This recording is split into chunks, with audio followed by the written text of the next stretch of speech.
ꯑꯍꯥꯟꯕꯗ ꯃꯔꯨꯑꯣꯏꯕ ꯄꯥꯎ ꯇꯣꯉꯥꯟ-ꯇꯣꯉꯥꯟꯕ ꯇꯝꯄꯥꯛ ꯑꯃꯁꯨꯡ ꯆꯤꯡꯒꯤ ꯃꯐꯝ ꯀꯌꯥꯗ ꯄꯥꯛꯇꯛꯅꯅ ꯊꯤꯕ ꯍꯨꯝꯕꯒꯤ ꯊꯕꯛ ꯆꯠꯊꯈ꯭ꯔꯦ꯫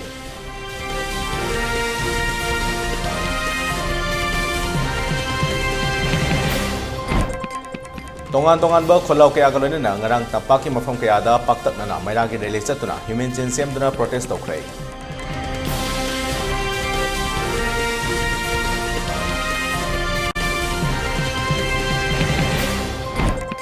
ꯑꯃꯗꯤ ꯏꯝꯐꯥꯜ ꯏꯁ ꯋꯦꯁ ꯑꯃꯁꯨꯡ ꯕꯤꯁꯅꯨꯄꯨꯔꯒꯤ ꯉꯁꯤ ꯍꯌꯦꯡ ꯄꯨꯡ 5 ꯐꯥꯎꯕ ꯀꯔꯐ꯭ꯌꯨ ꯀꯣꯝꯊꯣꯛꯀꯅꯤ꯫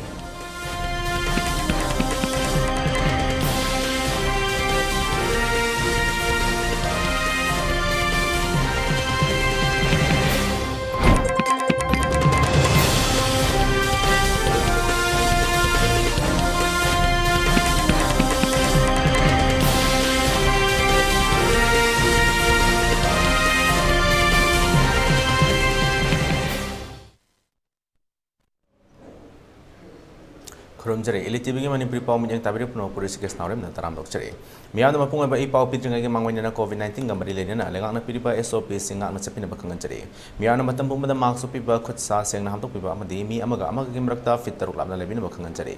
ꯃꯁꯤꯗꯁꯨ ꯅꯠꯇꯅ COVID-19ꯒꯤ ꯚꯦꯛꯁꯤꯟꯁꯤꯡ ꯃꯇꯝ ꯆꯥꯅ ꯀꯥꯞꯊꯣꯛꯄꯤꯗꯨꯅ ꯂꯥꯏꯆꯠ ꯑꯁꯤꯕꯨ ꯂꯥꯟꯊꯦꯡꯅꯕꯗ ꯑꯗꯣꯝꯁꯨ ꯊꯧꯗꯥꯡ ꯂꯧꯕꯤꯌꯨ ꯍꯥꯏꯅ ELITETVꯒꯤ ꯃꯥꯏꯀꯩꯗꯒꯤ ꯃꯤꯌꯥꯝꯗ ꯑꯄꯤꯜ ꯇꯧꯖꯔꯤ꯫ ꯍꯧꯖꯤꯛ ꯃꯄꯨꯡ ꯑꯣꯏꯕ ꯄꯥꯎ ꯃꯤꯌꯥꯝꯗ ꯁꯟꯗꯣꯛꯅ ꯄꯤꯖꯔꯤ꯫ ꯃꯅꯤꯄꯨꯔ ꯂꯩꯉꯥꯛꯀꯤ ꯍꯣꯝ ꯀꯃꯤꯁꯅꯔꯅ ꯉꯔꯥꯡ ꯑꯣꯔꯗꯔ ꯑꯃ ꯊꯣꯛꯈꯤꯕꯒ ꯂꯣꯏꯅꯅ ꯄꯥꯛꯇꯛꯅꯅ ꯀꯥꯡꯄꯣꯛꯄꯤ ꯗꯤꯁꯇ꯭ꯔꯤꯛ ꯑꯃꯗꯤ ꯚꯦꯂꯤꯒꯤ ꯇꯣꯉꯥꯟ-ꯇꯣꯉꯥꯟꯕ ꯗꯤꯁꯇ꯭ꯔꯤꯛꯁꯤꯡ ꯊꯤꯕ ꯍꯨꯝꯕꯒꯤ ꯊꯕꯛ ꯆꯠꯊꯕ ꯍꯧꯈ꯭ꯔꯦ꯫ ꯉꯔꯥꯡ ꯊꯣꯛꯈꯤꯕ ꯑꯣꯔꯗꯔ ꯑꯗꯨꯗ ꯇꯣꯉꯥꯟ-ꯇꯣꯉꯥꯟꯕ ꯑꯦꯖꯨꯀꯦꯇꯤꯚ ꯃꯦꯖꯤꯁꯇ꯭ꯔꯦꯠ 18ꯁꯨ ꯑꯣꯄꯔꯦꯁꯟ ꯑꯁꯤꯗ ꯁꯔꯨꯛ ꯌꯥꯅꯕ ꯈꯪꯍꯟꯈ꯭ꯔꯦ꯫ ꯀꯥꯡꯄꯣꯛꯄꯤ ꯗꯤꯁꯇ꯭ꯔꯤꯛꯀꯤ ꯑꯣꯏꯅ ꯑꯦꯖꯨꯀꯦꯇꯤꯚ ꯃꯦꯖꯤꯁꯇ꯭ꯔꯦꯠ 4, ꯏꯝꯐꯥꯜ ꯏꯁ ꯑꯃꯁꯨꯡ ꯋꯦꯁꯀꯤ 10, ꯀꯛꯆꯤꯡꯒꯤ 1, ꯕꯤꯁꯅꯨꯄꯨꯔꯒꯤ 3 ꯑꯃꯗꯤ ꯖꯤꯔꯤꯕꯥꯝꯒꯤ 1 ꯄꯨꯟꯅ 18 ꯃꯊꯧ ꯄꯥꯡꯊꯣꯛꯅꯕ ꯈꯪꯍꯟꯈ꯭ꯔꯦ꯫ ꯀꯥꯡꯄꯣꯛꯄꯤ ꯗꯤꯁꯇ꯭ꯔꯤꯛꯀꯤ ꯑꯣꯏꯅ 2/8 GRꯒꯤ CO ꯀꯔꯅꯦꯜ ꯑꯟꯀꯔ, ꯏꯝꯐꯥꯜ ꯏꯁ ꯑꯃꯁꯨꯡ ꯋꯦꯁꯀꯤ ꯑꯣꯏꯅ IGRꯒꯤ ꯀꯔꯅꯦꯜ ꯑꯃꯤꯠ ꯆꯧꯙꯨꯔꯤ, ꯕꯤꯁꯅꯨꯄꯨꯔꯒꯤ ꯑꯣꯏꯅ ꯕ꯭ꯔꯤꯒꯦꯗꯔ SJ ꯇꯤꯋꯥꯔꯤ ꯑꯃꯁꯨꯡ ꯖꯤꯔꯤꯕꯥꯝꯒꯤ ꯑꯣꯏꯅ ꯀꯔꯅꯦꯜ ꯑꯀꯥꯁ ꯆꯧꯙꯨꯔꯤꯕꯨ ꯊꯧꯗꯥꯡ ꯂꯧꯅꯕ ꯈꯪꯍꯟꯈ꯭ꯔꯦ꯫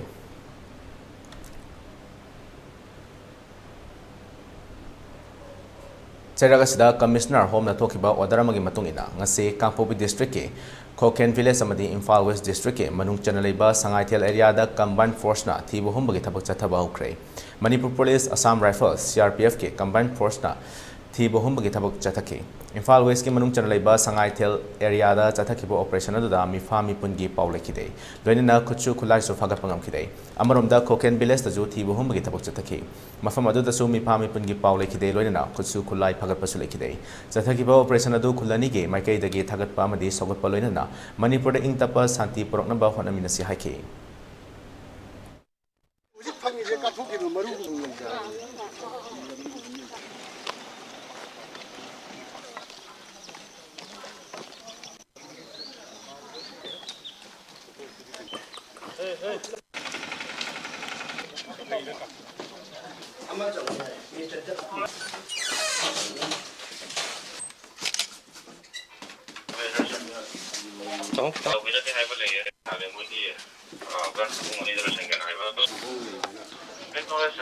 Off storing it, hasn't the whole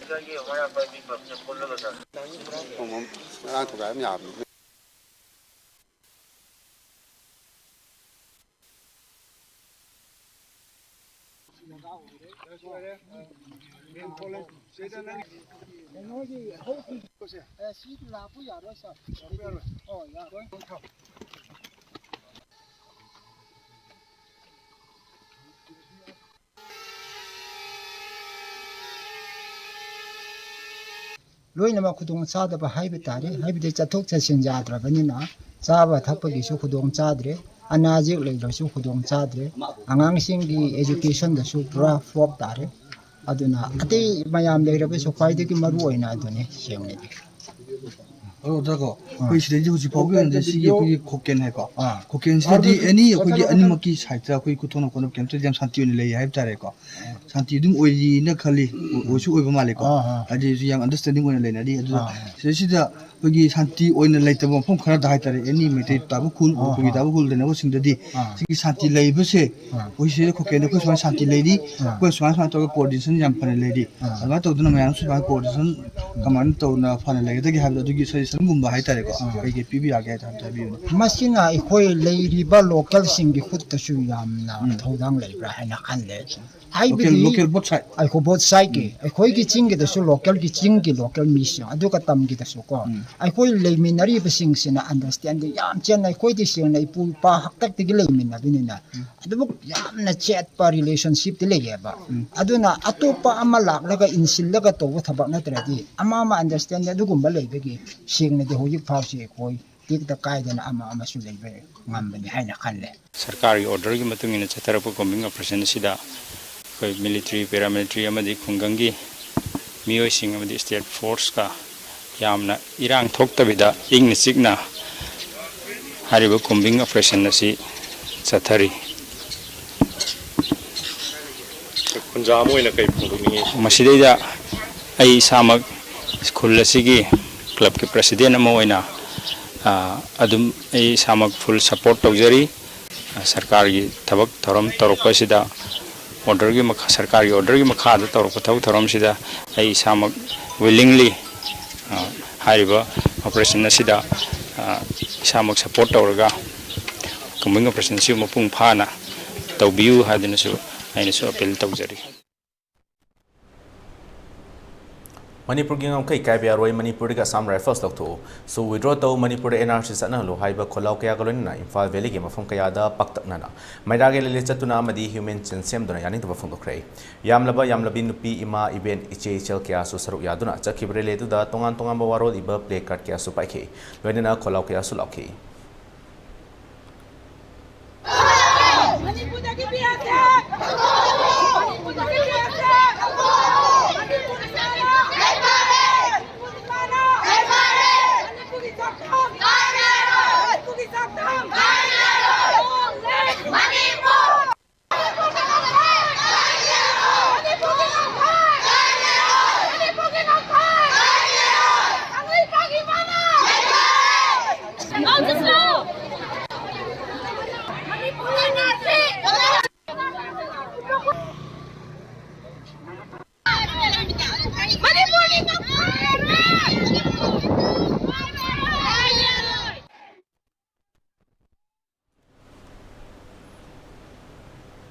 उरीपों माइकैदसु लमदम अदोमगी यामलबा मियामना मैरागी लले चतुना अमदी ह्यूमन चेन सेमदुना खोलाव कया लाउखि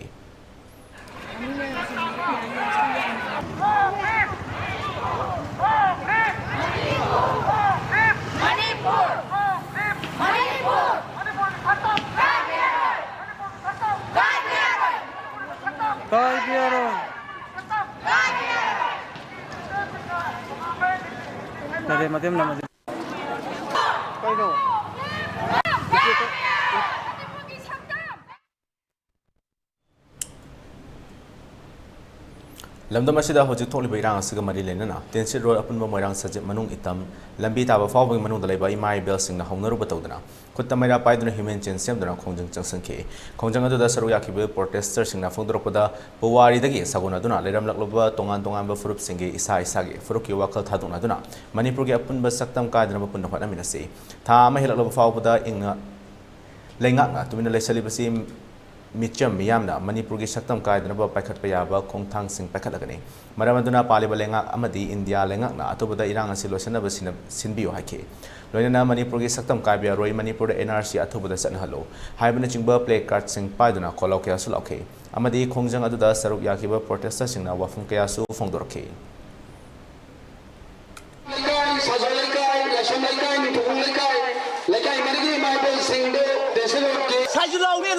Manipura sarapal khudakta Manipura sarapal khudakta Shoot the lady cooking terrorist ki matakta convection Shoot the lady cooking terrorist ki matakta convection Shoot the lady cooking terrorist ki matakta convection Manipura sarapal khudakta Manipura sarapal khudakta Manipur sakta Manipur sakta Long live Manipur Long live Manipur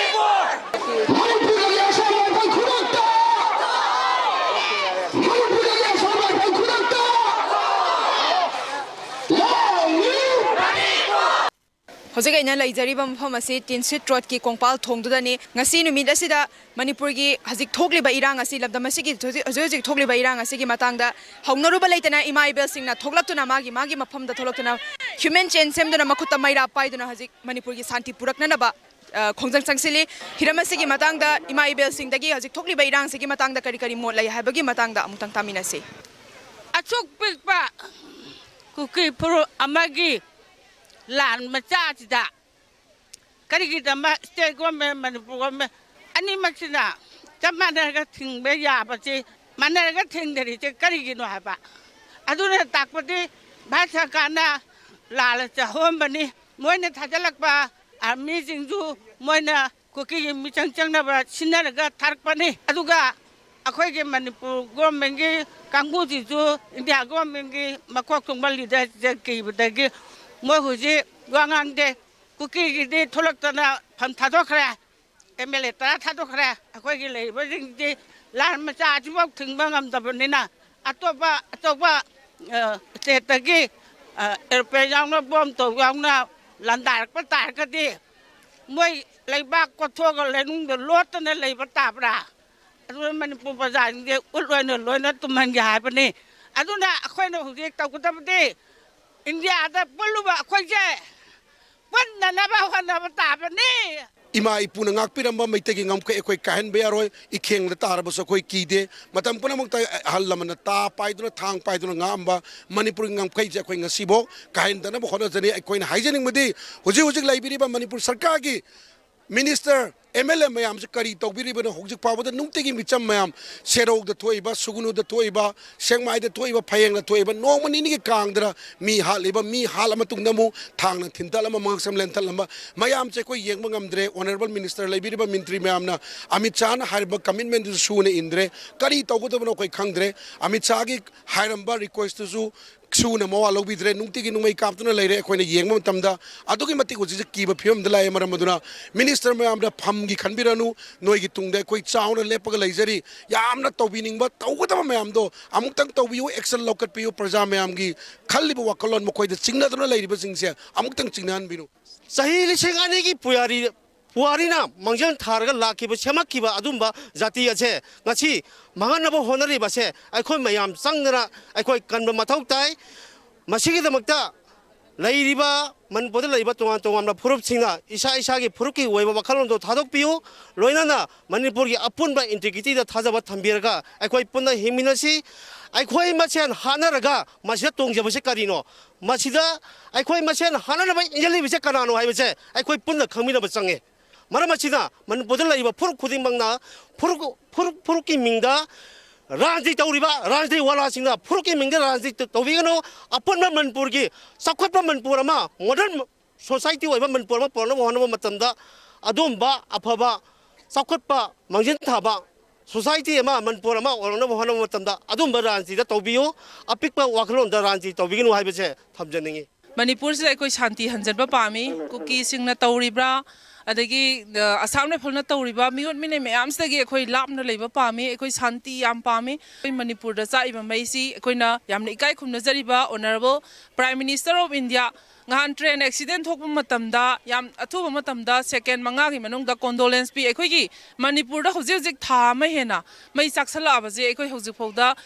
Prime Minister of India honorable sina ekhoi hojik phauda karigomba ama ho haidana leiba aduga aikoi masel ji hatongna ro haibagi mongda aikoi gi home minister la amagasu aikoi sida numit tarani tramangani tharamakanda hojiksi lekai khudingda misi mina thokta jaga amta leramro sigi mayam sing asi aikoi loisanba pami aikoi we want peace aikoi peace pami tasengna peace pami that tree gi thokdoksi kamaina hokdorakhibano rally ma chappada nongmai mayam purga sali masigi mayam sing sida aikoi loin khangaba ngaktani social media singda uraba ngaktani adu kaisu haining de khoina aikoi we want peace we want peace long live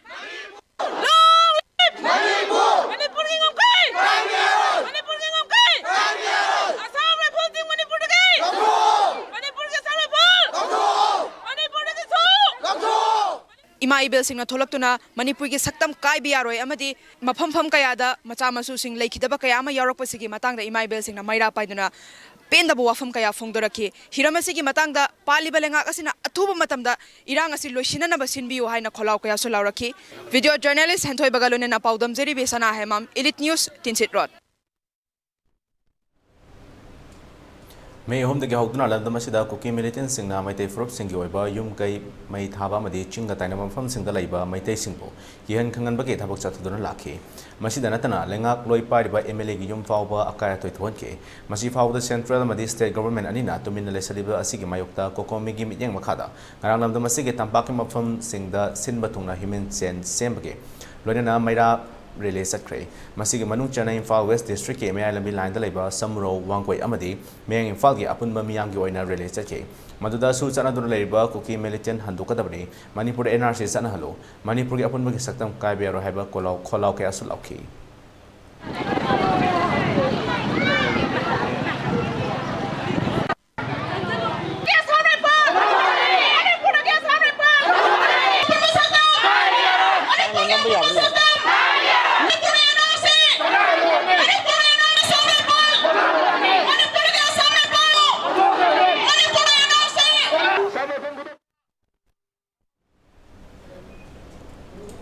Relay to Mari Lena, Naorem Sapro, the Naorem Renubala, Fondokibada, Mapanda Changlapa cookie militants in Landa Masigi upon Mugisaktam to Gaina Honari. Masigi Matata might take fruit by Yum Kaikea, my Taba, Kihan Kangan Bakitabaka Tori. Madamasina Chingima from Singalona Dunleba might take Kulda, Tariba Mui, Kaya, a hang till to Pum Safon Kang lady. Tawasi Makatana, Taudana Balenga, Asina Makoibo, Maru Fanga Mutapiro, Toriba Tawasi Makatana, Zataduna Labadi, Tongan Tongamba Kunjan Kaya Chansilagane. Masigalena, Landa Masigi upon Bagisaktam.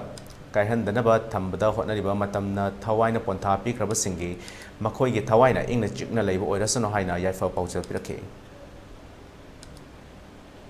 Malabaki the Mata, Tawaina Potawina, Amalabaki the Mata, Kalkraba, Isazing, Nausing Yambazing, Funamaki, Atama Santina, Iramlenda, Santi Lena, Lena Baki the Mata Satava Marani, Iroi Lunana,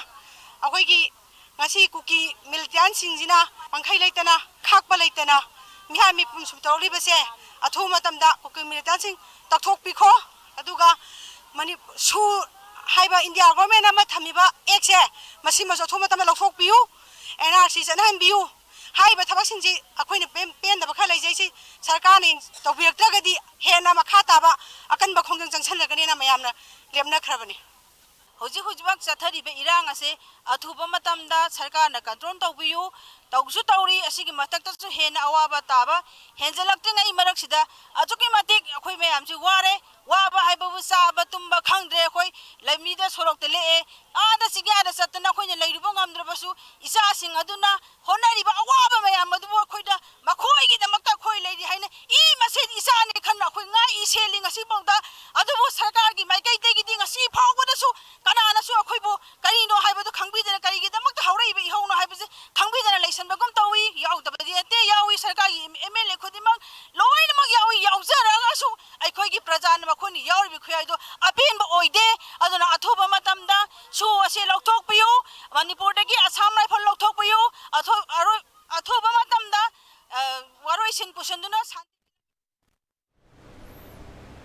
Infal is Kimanung Chanba, Langdum the Su Women's Welfare Association, Langdum the Sinduna. Langdum Apunba Marabi, Rally, Ama Chat Pagalina, Humans and Semduna, Long Live Manipur, Manipurica Sam Rifles of Tokatami. Coke militant signal, Lenariba, Sul of Tokatami, Hiba, Kolokia Sulaki.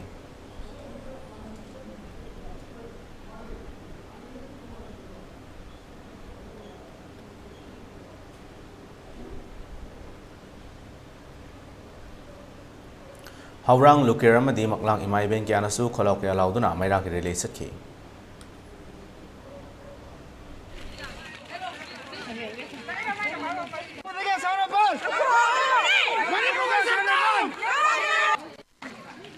Is that disqualified?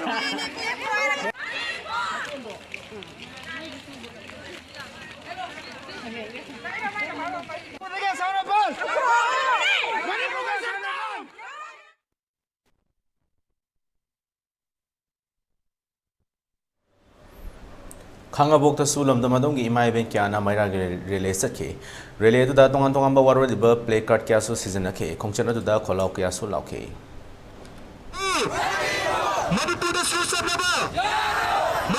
State Amadi centre की state अमदी centre की government अथुब मतमदा हानगी पुंसीदा तंगदू लेताना लेननबैदमक्ता हंजिलकनबैदमक्ता हाइजरी Assam rifle लौथोकपियो हाइना अखोय इमाइबेल मयामसिगी बहुत सिंजरगा समजरबा प्रजा अमोइना खंगनजरी हौजी government हौजी हौजी तंगदू लेतादना हिंगलिबा पुंसी असे हानगी पुंसीदा हंजिलकननरबा हाइजरी नोलुकजरी अदुगा अखोयगी लैखिद्रबा लानफमसिदा थवाई थाग्रबा अथौबा सिंगी मफमदसु अखोय ख्वाइना इकाय खुमनबु उजरी Bishnupur district के मनुंग चंदे शोकतसु लमदमदोंगी इमा इबिन सिंगसु मैराग रेले चटके लोइना खोलाव कयासु लाउखी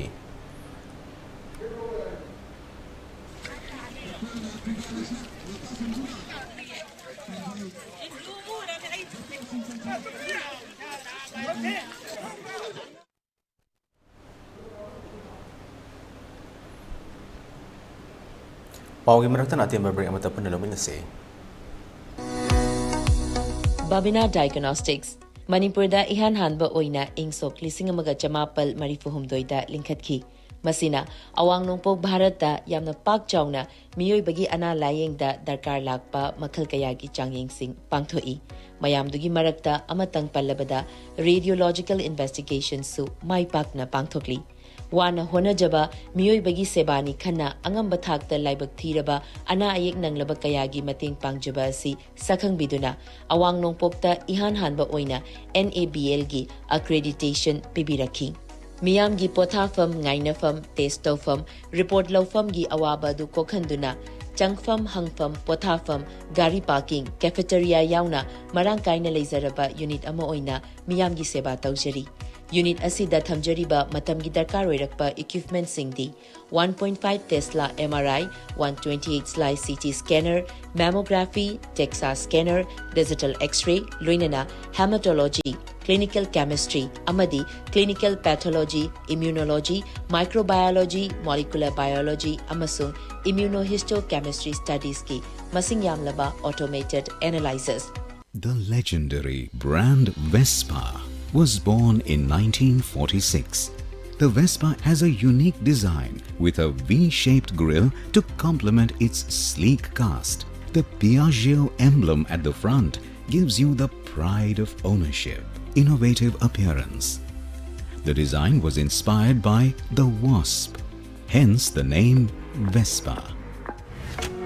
Adom gari macha darkar oibidra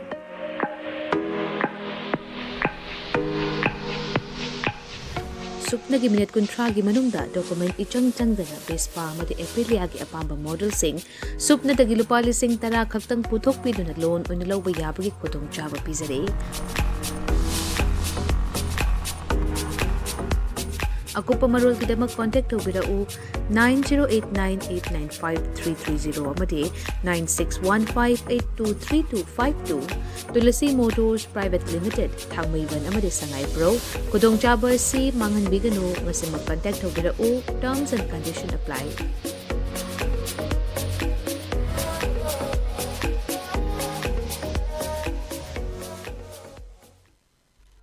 Welcome you all to UNACO College, Kongman Imphal East, an exclusive co-educational college offering both BA and BAC courses. UNACO College will be affiliated to Manipur University, Kanchipur. First academic session will begin in July 2023. Hurry up! Registrations and admissions open for 2023-24 academic session. SS Career Solution na chahi tara hena khunai sida leiriba naharol singbu achumba sinfam mama khangjana bagi khudong chaba du mapung fana pina bagi damak specialized oiraba team kaya semduna angang singbu nauringai dagi khoiga chana ba sinfam gi maramda singna mari makhong taktuna afaba khunai ama oirakna ba hona duna ngasi fawbalak Career Solution amagi chap chana guidance thiba haibasi arriba dinate adubu ipurgedi thoina nungsa thiningai oitre SS Career Solution na akaknaba plan amadi expertise singa putsinduna sacha khaknatana community level dagi hauraga adom gi paidagi chanaba sinfamadu mai pakna chatnanaba same sagani ꯑꯩꯈꯣꯏꯒꯤ ꯃꯃꯜ ꯌꯥꯝꯂꯕ ꯅꯍꯥꯁꯤꯡꯕꯨ ꯇꯨꯡꯒꯤ ꯑꯆꯨꯝꯕ ꯂꯝꯕꯦꯜ ꯑꯃꯗ ꯂꯝꯖꯤꯡꯍꯧꯔꯁꯤ SS Career Solutionꯅ ꯄꯤꯔꯤꯕ ꯈꯨꯗꯣꯡꯆꯥꯕꯁꯤꯡ ꯑꯁꯤ ꯀꯨꯞꯅ ꯈꯟꯊꯍꯧꯔꯁꯤ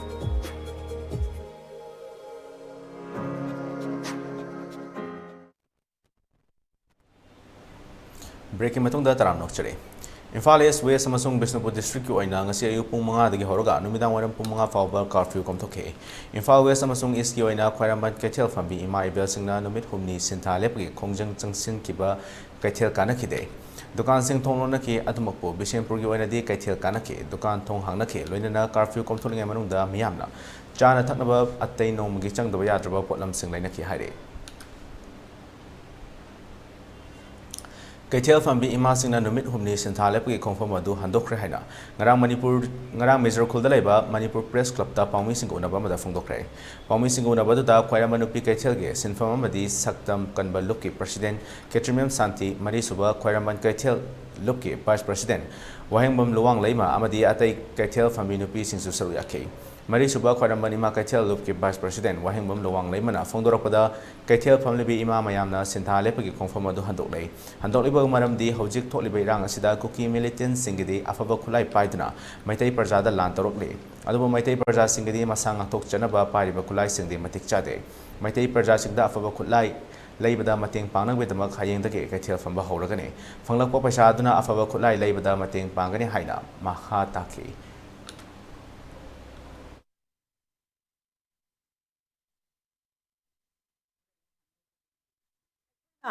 Numit humni khudingi potsi yolaga numit humni suba numisida ima singsidagi magi pot yon badudagi sendong dudagi angamba contribution poraga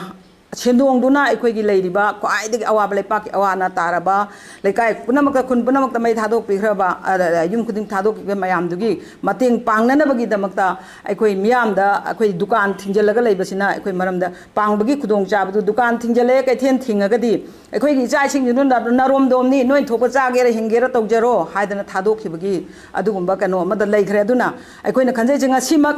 hauji mak phayeng da sibadugi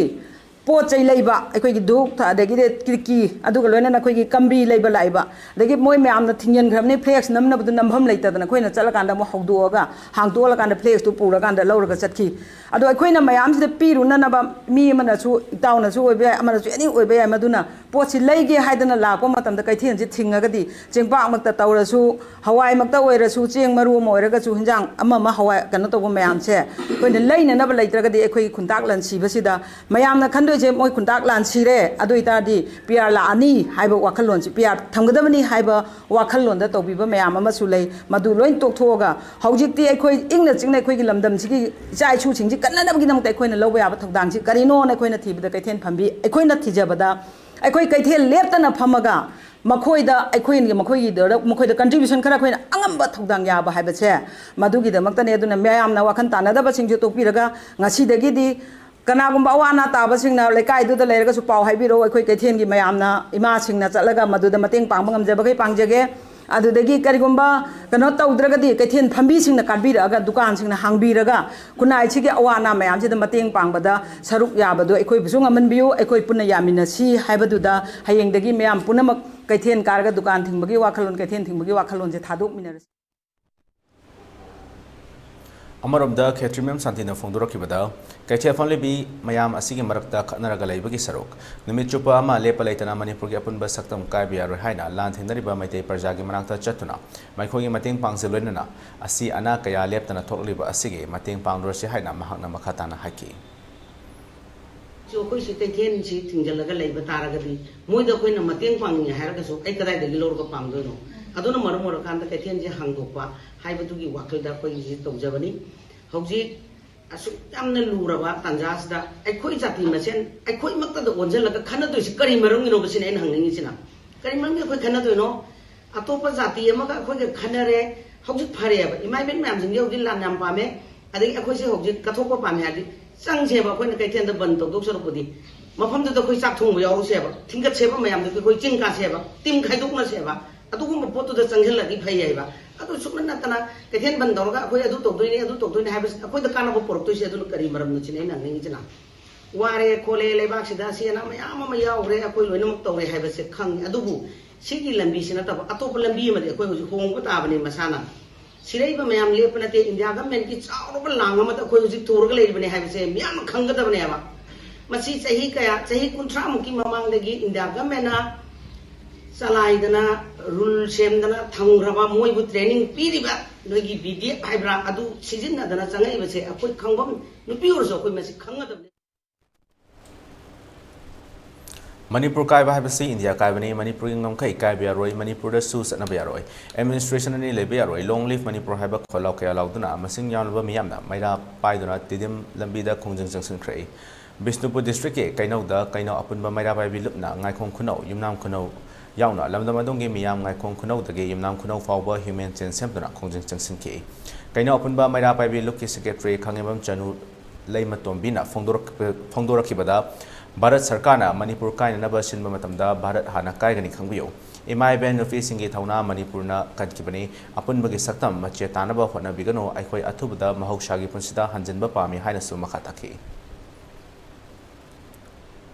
Anti lehange haibatarabadi ahan mamakta su lokthokpiu mathangda Assam rifle na tawriba thabak thawong mayam se khangna una usinadana sana leriba singse center da khangan biu loinan Assam rifle gi mahutta atopa force thajan biro MLA minister sing leibak sarkar pai ba yawbasu yawdabasu punna chungchin minaraga aikhoi hojik kari tawba yai haibado khananabagi adugumlaba tanfam ado yamna thenge Manipur gi ngamkhai kai ba haibase Bharat gi ngamkhai kai bani haibase khangjan nadri ba center gi miyoi sinda khangan ba darkar oi Manipur da ngasi terrorist singa Thabak thawang se India da Myanmar na nakoi na lan horukpani haibase center na khangchen nadri base masi khanghan ba darkar oi haibase ngasi ge sigum laba mairagi khongchat na sina mairagi sigum laba human chain na sina takhaningi ISTV da nata impact TV da discussion award khanane na baduna taba atopa kari tawba yabage haibase aikhoi khanabagi matamado thinthare aikhoi gi ngamkhai Bharat kini haibase aikhoi punna khanghan mina si aiba wafam se thamjani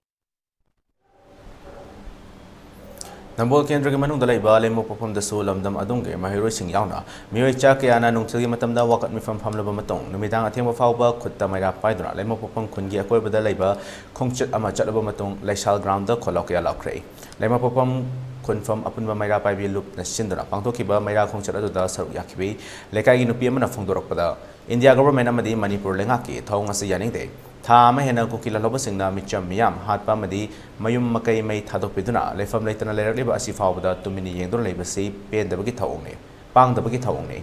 mama wai bikyana ngasi khutta maira paiduna kholaw kya lawriba se tabi obidana miyam gi apamba khangna thabak tawbiyo sudalariba kuki militant sing halan kho MLA tara khudakta disqualify taw Manipur NRC atuma matamda chana halu tongan ba administration leiba yaroi habasi India government na su khangadabani haina mahakna makhatana phongdoke asi aikhogi han laiminaramba akhogi yamna ingna chingna leramba saktam adu hanjilakpa do khoi pamjai huji Assam rifle na tawriba niyom niti sing ase aikhogi praja gi ima iben laibiriba mipum khudimana akhoi supam pamde khulai pajadaba khogi mission praja singina kuki lal howa mayam na changjal lariba khongjang singsida akhoi aduki mati yamna nungai jade aduna ngasi akhoi na chari beleli ase akhoi ima iben singse akhoi thona hanjadi huji pau Manipur ima leba ki damang akhoi aroi bida khoi changsan jarakani Manipur ke MLA singna athuba matamda shanti poraktuna mayum da thuna hanjana pigdamakta Manipur gi sarkar da pai ba MLA singna matam jana sinbi Miyam aduna koina chalaba matung Manipur ngamkhai kaibya roi long live Manipur NRC chana halu su khudak ta handu haiba kholaw kya sulakhi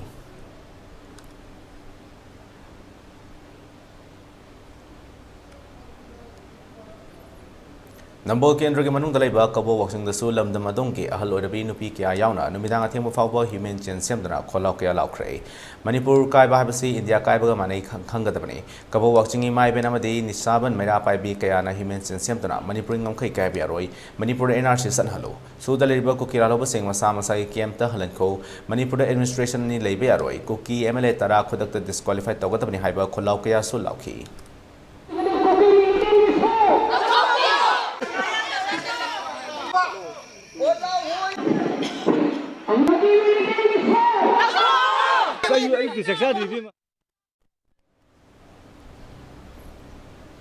Thiam Langpok Yai Deliver Club Singamati Mera Pibi Sing Sinduna, Manipur嘅 3 rifles to Cookie Militant Sing is Sulu to Manipur Yapun Saktam, Kabia Haitana, Human Chin Sembolina, Kolakaya Laukray. Kongjang Loin and Darani Koba Amana, Fondora Kibada, Manipur Central Government, Atubamatanda, Santi Porokadabani, Natrabadi, Nupising Yoba, Om Suba Lanzao, Totally Hanging Hyper Late Haki.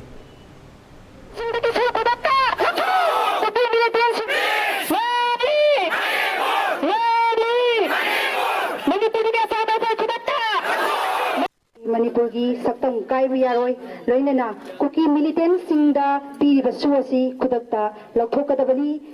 Manipur gi Assam rifle kudakta lauktho haiba sen amadi central government na hojik leiriba Manipur gi irang asi athuba matamda waraisin pusin birakuna Manipur da hanagi film da sanji pubirau masi daita laukoi da targadi Manipur da leiriba inai be singsina aikoi hojik Manipur da arun subalanja wado tholo haini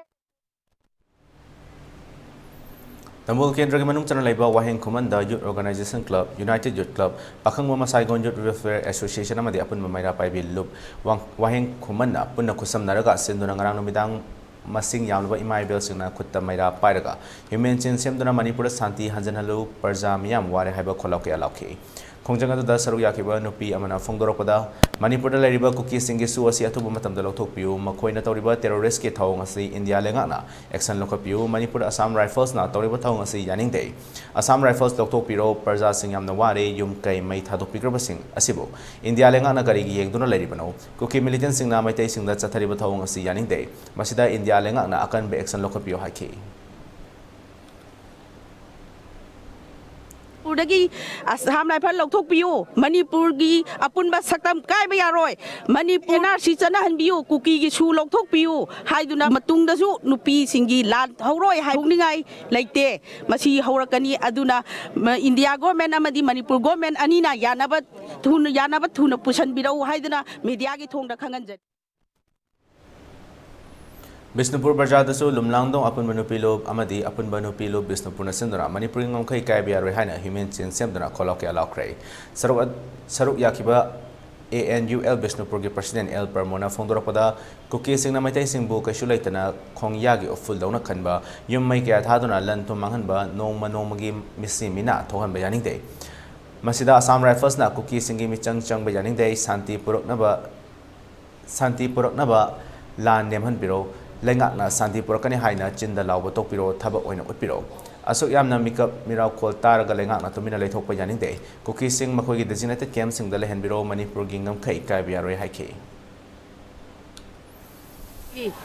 Lady Mantri Mandon Kayana, Achicum Lak, Cola Chair, Makoini and Bidaba, Yinga Ying Araga, Pumpana Yibitaba. I do no Kimisi Minatopa, I do a surprising now. I call you Assam like Pona. Koida, Saiki, surprising that Ama Santan Nine assume Sam like Pana, a Koyo cookie, Singi, Mixang Changakana, Katatpa, Kotatpa. Mayama Sito was there, a Koyi Manipur government, Amadi, India government, being non labor game at Yam no water, Ojik Santina, Santi Burka, Taragati, Lando Nemdabiro, Lando Topiro, I do a common person, Sango Yaroi. I do a common person, Tanga Taragati, a quick show militant, Hana Tambiro. Labak that Sugan make up Miracle Taramatamda, Moina Tumina Topa, Santi Porcani, Haraga, Santi, Nasiti Santi Lerani, Haraga, Home Minister na, Amit San Hiramaga, Man Satinga, Sumaito than a quaint Santi Porcani Haraga, Santi Juportava, Nongan Baga, no make Kamnapa, Missy Manat Homati, Santi Porpini Omla. Manipur Pazar Mayam Hingi, Manipur Pazar Nupi Mayam Dina, Soy the Maki, Nupilan, I got Toglani. I call Imai Zakayatina, Ward Pills of Pumangam Dagaso. I call ya, Lambida Kang de Koina, I call your protection, the Koina Nupi. Kasanjebam Pukrambam, Taunazam, the Soul of the Madungi, Mera Pabilup Sing Amade Club Sing Puna Kusam Naduna. Kul Singasida Lariba Mio Sing Kutta Mera Paragalambi the Tokuna Human Chin Semduna. Manipur NRC San Halu, Cookie Militant Sing Su the Gilokto. Long live Manipur Haba Kolokia Loki, Kongjang Loina Amada, Kongjang Loy Amana, Fondokibada, Maitaina, no make up a hobanate, Cookie Hobani, Central of the State Government, Marale Bakambo, Jerak Bio Hake. Cookie Singi Su say at Tumamatam the Lokopio, moina tawriba thabak singe nako terrorist ki thawong singse athuma tamda India sarkar na lengang na action lobiyu Assam Rifle na tawriba thawong singse yaningde Manipur dagi Assam Rifle je lothok piyu ye loi mai sa e India Manipur je India gi fiba nungda leitrabra Manipur na wari ba sai ba mai jibu mafam kaya da lei ba mi jing lei phang khang na lei ba ji India lengang na kari yenga lei bi ma ngasi pho sisima action lobiyu athuma matam ina kuki na nomai ka pa hogi de kuki na mai dai da howang hak tani thabak khuding mak singje sisma India lengang na action lobiyu Naorem da leriba club sing sinduna Manipur Assam Rifles Manipur Assam Rifles loktu kuki militant sing su loktu haina human chen sem golina human chen sem duna kholau kaya laukre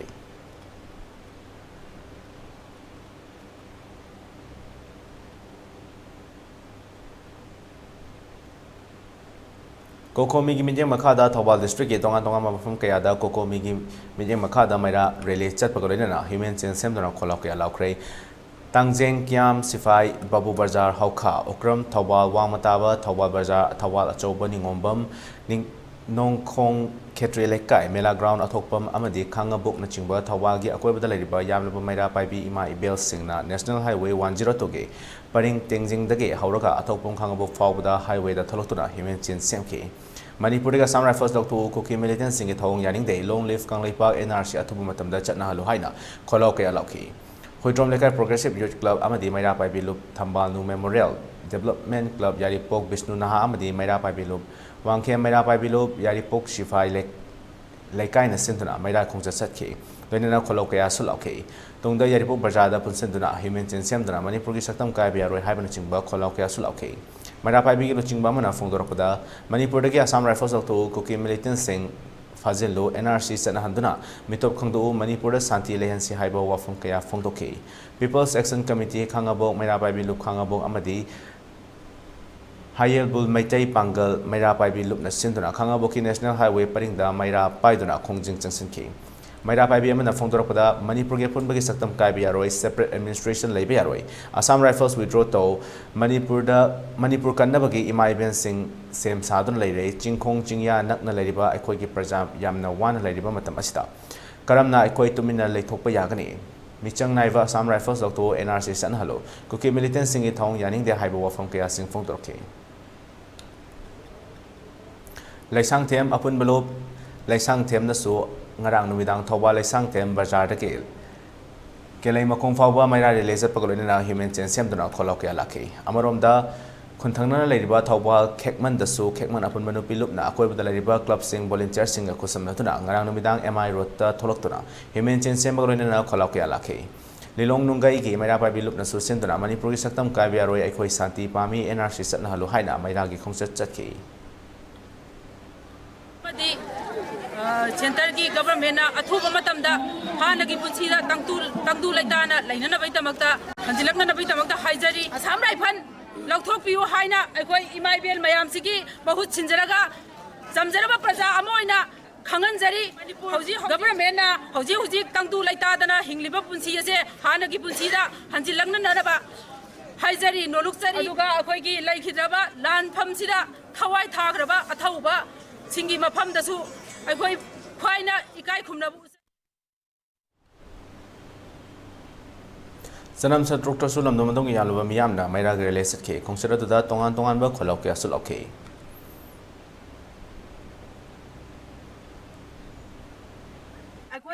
lamdam achida leiba mama oibi nupi singi oiba akoi khumjang ase atuba matamda shanti oidaba tari akoi changjal ani akoi na hujik pamjabadi atuba matamda akoi misi mina ase atuki matik thoklabani na mama oiba akoi chu ngachi akoi tumina leiba pamde akoi bokda isa singi damakta thawai thaba pam e ngachi leiriba mawong phibam ase akoi atuki matik awaba tare haibase yaitong khamdong ye pura mana chu khambiyo loina na akoi NRC akoi chapa pamjai NRC chanan bio loina na akoi Central Force Assam Rifle akoi lamdam achidagi lokhok pio aduga akoi gi damakta kannab gi da thameba State Force power chinabio makoi ga akoi gi hak acha chinabi dana makoi na akoi bu kanja bachini akoi na pamjari je icha sing sina akoi thoga kan bache akoi ngamdre akoi gi State Force akoi bu kanana ba thameba State Force akoi ꯄꯤꯔꯛꯑꯣ ꯃꯈꯣꯏꯗ power ꯁꯤꯟꯅꯕꯤꯌꯨ ꯑꯁꯤꯅꯤ ꯑꯩꯈꯣꯏ ꯍꯥꯏꯖꯅꯤꯡꯉꯤꯕ ꯃꯅꯤꯄꯨꯔꯒꯤ ꯂꯝ ꯃꯆꯦꯠ ꯑꯃ ꯐꯥꯎꯕ ꯑꯩꯈꯣꯏ ꯀꯥꯏꯍꯟꯕꯤꯒꯅꯨ ꯑꯩꯈꯣꯏꯅꯁꯨ ꯀꯥꯏꯕꯗ ꯃꯃꯥ ꯑꯣꯏꯕꯤ ꯑꯩꯈꯣꯏꯅ ꯇꯨꯃꯤꯟꯅꯁꯨ ꯂꯩꯊꯣꯛꯑꯣꯏ ꯃꯅꯤꯄꯨꯔꯒꯤ ꯉꯝꯈꯩ ꯑꯩꯈꯣꯏ ꯀꯥꯏꯍꯟꯕꯤꯒꯅꯨ Okram Sutek the Sulam the Maduki Yamla Miamna Mayrag Relay Secretary Relay to that Tongan Bako Slaki. Cookie militants की मते पांगलिबा सामराय फोर्स मणिपुर दगी कुदक्ता मणिपुर दगी कुदक्ता आहार फसाया cookie से दगी सो कुदक्ता cookie से दगी सो कुदक्ता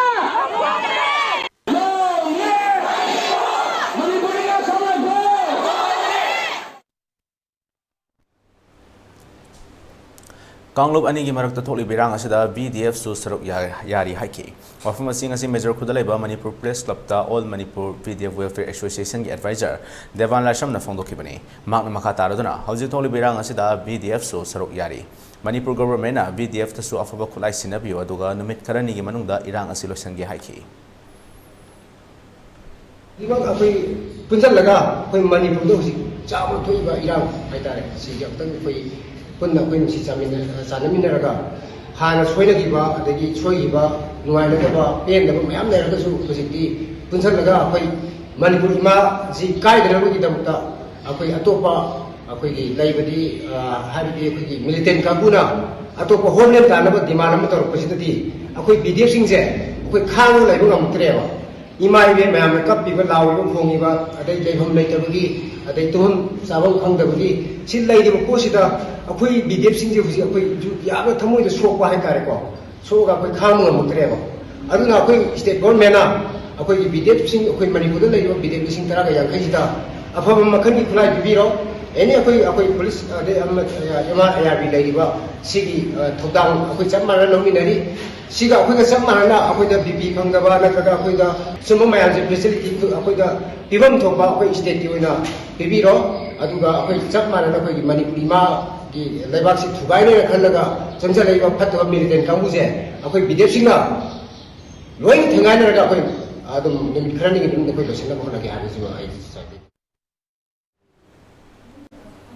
Hojik tholi birang asina maram oidana soklaba yalhomi oina leriba khudingmak Ras Medicity Hospital na lem na layang gani haina hospital siga chairman Haubijam Rajena phongdokrai wafam asing asi hospital sigi holda pangthokiba paumi singgaunaba mada phongdokibane mahangna makhatan hai me ohumdagi haudana tholi birang asina maram oidana soklaba mioi nifu henba hospital asina lem na layang duna lagle masigi mathakta tongan mafam da leriba relief camp singda leriba mioi sing chana thaknaba khaknatana health camp gi oina mateng kya su pangduna lakhi Amaramda Hospital Sigi Ambulance Service Sing Chatpamadi Staff Sing Chatpamatamda I Card Lava Fawaz the Chatok Sasinda Kudong Chadabakayamai Unhaliba Si Tohon Bigano Haina Miyangima from the Apple Toki. Nakalamaramda Hospital Ama Chalaiba Matamda Isingasi Adugimatik Jangmanamara Moidana Turiel the Gising Sing Lava Matamda Lekai Natraga Marilenaba Kudimanga Atingba Pidanabaso Apple Toki. Magna Makatan Hai Toli Birangasina Mara Moidana Asok Apandi Ka Hen Hegalale Adumapu Masidastang the Bayadraba Life Saving Drugs Kayadi National Highway Tingur Labor Asina Layang Budachanga the Bahidak Langta Kaya Pangdan Lady Ladiba Kudong Chadaba Si Lehendanaba Ating Batamiba Highway Lambi Asi Atuba Matamda Hangdonaba Lenga Asina Honabio Landamasi Awabatarba Asok Pasing Makatana Mating Pamgi Tabak Jataba Asi Mapung Fana Honaba Matamda Changadaba Potlam Sing Marang Kaina Fangan Bio Irang asina maram oiduna asok labo khudimak Kanglub furup naidana yalhomi oina leiba khudimak laing jagani asok apan nang basing hospital asida direct lakpina bo wafam su mahakna makhatana haiki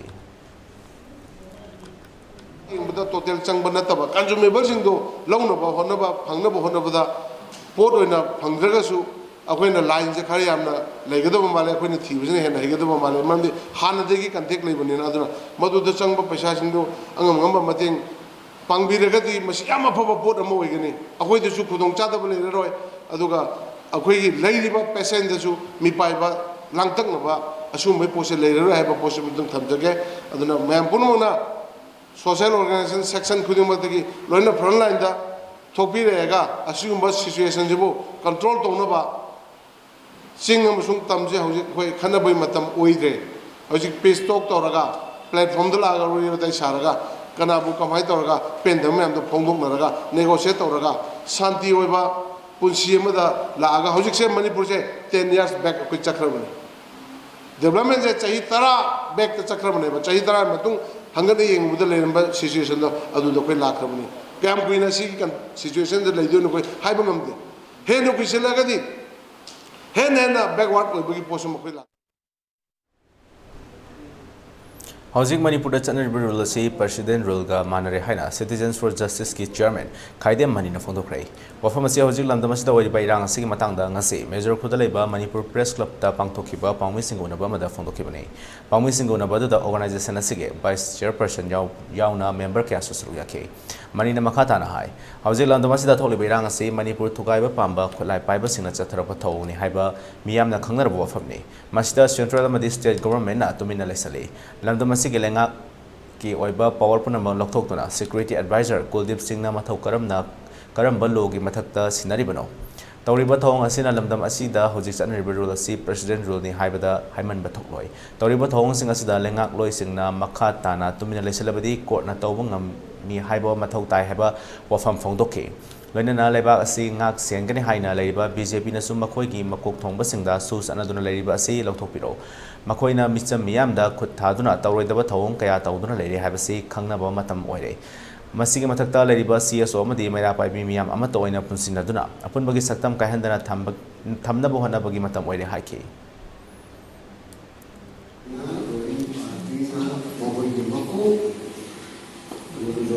Duda kakatan ko ni bayaro dore ko ni chagale ya laga di Manipur da su chana halagano nung may kapare lo su ni changa su jene bagan ko se asin nung may kapare ni ko ni ta ete dai di ba za su ni may kap kudak to le kan pasakta na hayo na hay bu ya le ba adu bi ko to ni je na Kena ni manfaat dari catatan ni kaya cucu dari itu bawa. Kita poci yang kena, kesal yang kena, mesti bagi ayah tu ayah TV nemu, ada imbe, macam ni. Ayah bagi di mana ni, macam mana? Si mui macam berapa? Kena ni orang sing baru, ciri yang mui ni dia, ciri yang tadi kalau kita orang mesti tomar, mesti hijau, mesti Naorem, mesti Ina. Kami yang kali, ramai ni yang dari apa? Macam cakap kita jawab betul nanti pani ni. Aku jatuh kena pangai.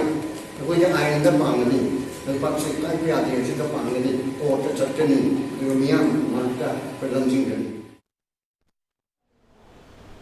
अमरम दारिबम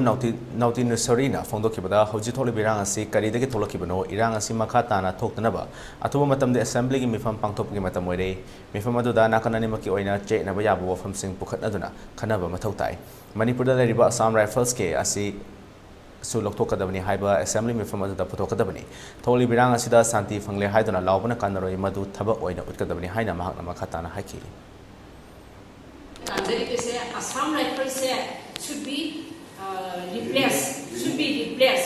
replaced by another paramilitary force like BSF OBI aduga akoigi ama OBI adudi akoina assembly da wale proraga Assam Rifles se akoi deki replace to ke dokni haibse assembly da masi akar to wale probiu why because akoina muki militant ki mateng pangaga su agreement de yaw se totally bharve to re haibse prama facie well established or bani aduna MLA kumfu makna masi tumina lebi aroi akon bada amu mathang da karino habi matanda su agreement sigi matimina joint monitoring group like joint monitoring group stage la kana yawgi na haiba matanda principal secretary commissioner from government of Manipur yawi amasu masigi include to bada ADG inspector general of police intelligence yawi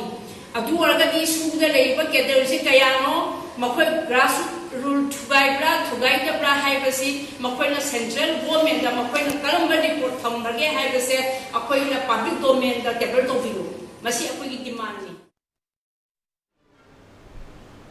ELITETV News Channel sigoina miyamna email ko thangda e pau thabira pamatamda email address info@elitetv.in da thabira na bakhanganjari masida sunatana ELITETV da e pau phone bi oina phone number 9402890982 da e pau phobira na bakhanganjari miyamna su ELITETV ki YouTube channel Facebook page Instagram di Twitter su follow tobina bakhanganjari loisalakpada maroi ba pau amuka na bijari तंपा अमसुंग सिंगी मफम कयादा पाक्तकनना थीबो हुंबगी थबक चथबा हौख्रे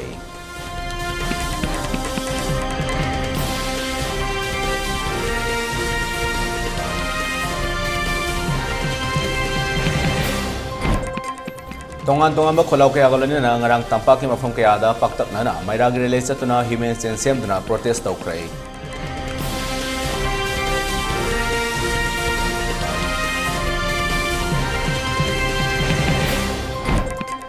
Amadi Imphal East West amasung Bishnupur gi ngasi hayeng pung mga fauba curfew kumthok lagani.